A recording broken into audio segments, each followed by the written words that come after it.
परिचय। बच्चों, कभी कभी हमें ऋणात्मक चिन्हों से युक्त संख्याओं के प्रयोग की जरूरत होती है। तापमान को रेखांकित करते समय हमें इसकी जरूरत होती है। ठंडे प्रदेशों में जहां तापमान 0 से नीचे चला जाता है, ऐसी स्थिति में तापमान को रेखांकित करने के लिए हमें ऋणात्मक संख्याओं की जरूरत महसूस होती है।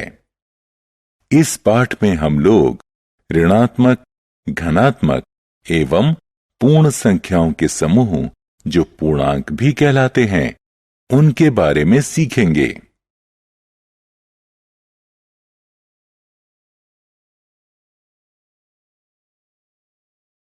उद्देश्य।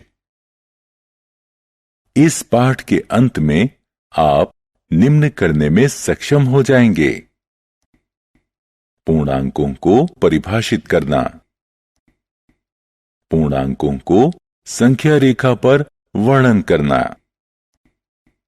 पूर्णांकों के क्रम को परिभाषित करना, पूर्णांकों का योग एवं घटाव ज्ञात करना, पूर्णांकों के योग एवं घटाव को संख्या रेखा पर निरूपित करना। पूर्णांक पूर्ण संख्याओं एवं ऋणात्मक संख्याओं का संग्रह पूर्णांक कहलाता है। जैसे घटा 4, घटा 3, घटा 2, घटा 1, 0, 1, 2, 3, 4 इत्यादि। प्रिय बच्चों, आप लोग प्राकृत संख्याओं एवं पूर्ण संख्याओं के बारे में पहले पढ़ चुके हैं। यदि हम इन प्राकृत संख्याओं से पहले ऋणात्मक चिन्ह रख देते हैं, तो हमें पूर्ण संख्याओं के साथ इन ऋणात्मक संख्याओं का जो संग्रह प्राप्त होता है, वह पूर्णांक कहलाता है। संख्या रेखा पर पूर्णांक का निरूपण। यह आकृति एक संख्या रेखा को दर्शाती है, जिस पर समान दूरी पर कुछ बिंदुओं को अंकित किया गया है। इस संख्या रेखा पर एक बिंदु 0 के रूप में अंकित किया गया है। बिंदु जो कि अंकित बिंदु 0 के दाईं तरफ है, धनात्मक पूर्णांक कहलाते हैं। बिंदु जो कि अंकित बिंदु 0 के बाईं तरफ हैं, ऋणात्मक पूर्णांक कहलाते हैं, जो कि घटा 1, घटा 2, घटा 3 इत्यादि हैं। इस प्रकार के पूर्णांकों का निरूपण संख्या रेखा निरूपण कहलाता है। यहां जमा 2 अंकित करने के लिए हम समान दूरी से दो बिंदु 0 से दाईं तरफ बढ़ते हैं। इसी प्रकार घटा 5 अंकित करने के लिए हम 0 से 5 बिंदु बाईं तरफ बढ़ते हैं।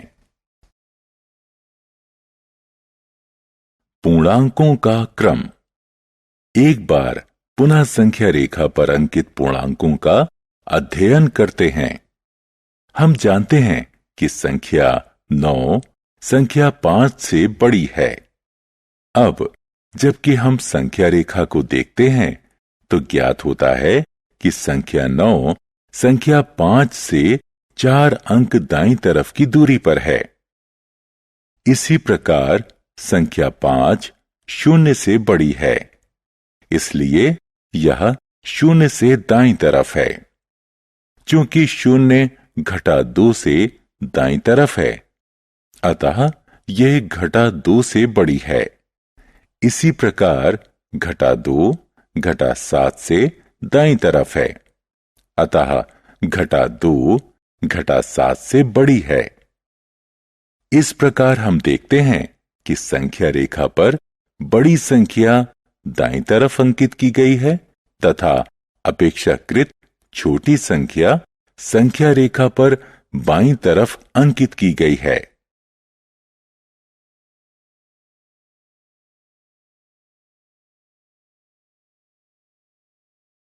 पूर्णांकों का योग, दो धनात्मक संख्याओं का योग।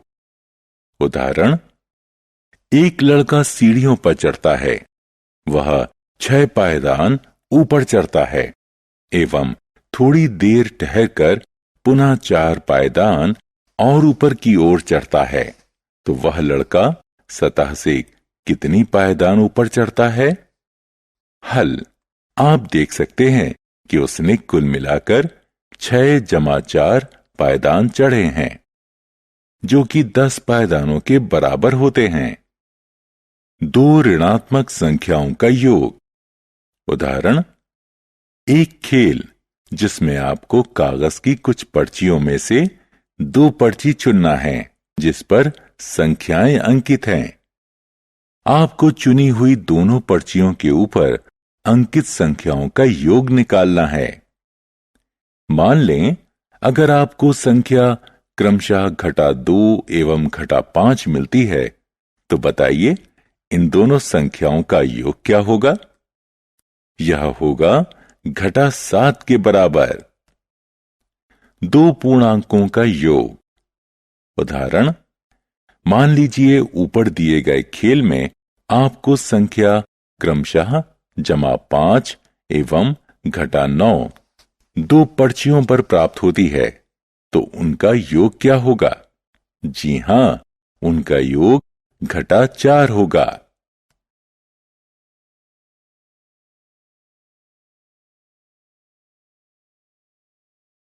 पूर्णांकों के योग का संख्या रेखा पर निरूपण।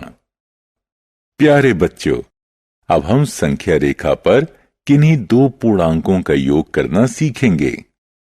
मान लें, अगर हमें पूर्णांक 6 एवं 4 के योग को संख्या रेखा पर निरूपित करना है। सबसे पहले हम संख्या रेखा पर 0 से दाईं तरफ 6 बिंदु बढ़ेंगे तो संख्या 6 पर पहुंचेंगे। अब पुनः 4 बिंदु दाईं तरफ बढ़ेंगे तो जो संख्या 10 प्राप्त होती है, यही पूर्णांक 6 एवं 4 का योग होगा। अब हम दो ऋणात्मक संख्याओं -5 एवं -4 का योग संख्या रेखा पर निकालते हैं। इस स्थिति में हम पहले 0 से बाईं तरफ 5 बिंदु बढ़ते हैं, पुनः 4 बिंदु बाईं तरफ और बढ़ते हैं तो संख्या -9 पर पहुंचते हैं। इस प्रकार हमें पूर्णांक -5 एवं -4 का योग -9 प्राप्त होता है। अतः हमें ज्ञात होता है कि दो धनात्मक पूर्णांकों का योग सदैव धनात्मक होता है एवं दो ऋणात्मक पूर्णांकों का योग सदैव ऋणात्मक पूर्णांक होता है।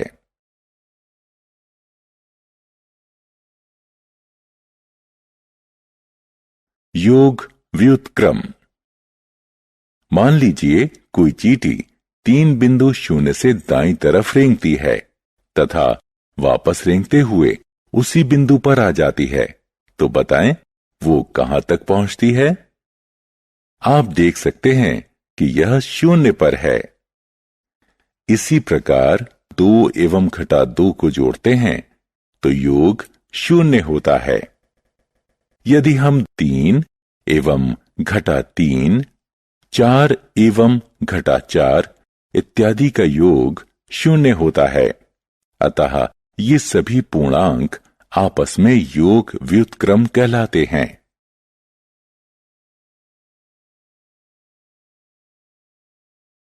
धनात्मक एवं ऋणात्मक पूर्णांकों का वर्गीकरण कर योग ज्ञात करना। उदाहरण, इस समीकरण का योग ज्ञात करो।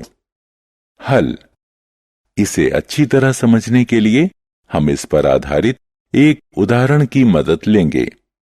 हम दी हुई संख्याओं को इस तरह से क्रम में रखते हैं जिससे कि सभी धनात्मक पूर्णांक एक साथ एवं सभी ऋणात्मक पूर्णांक एक साथ हों और यह हल करने पर -10 आएगा।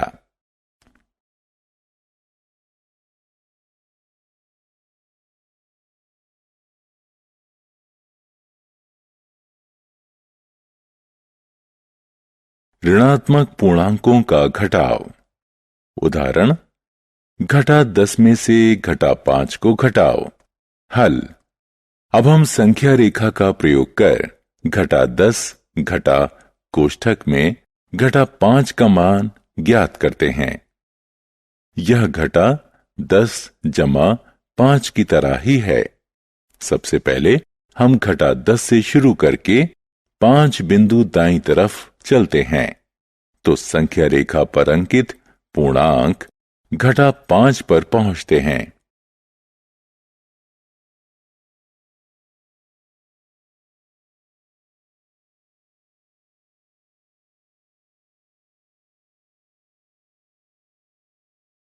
सारांश। आइए हमने जो कुछ सीखा है उसे संक्षेप में दोहराएं। z बराबर घटा 3 घटा 2 घटा 1 0 1 2 3 पूर्णांकों का समूह है। संख्या रेखा पर सभी ऋणात्मक पूर्णांक 0 से बाईं तरफ और सभी धनात्मक पूर्णांक 0 से दाईं तरफ होते हैं। संख्या 0 सभी धनात्मक पूर्णांक से कम होता है और ऋणात्मक पूर्णांक से बड़ा होता है।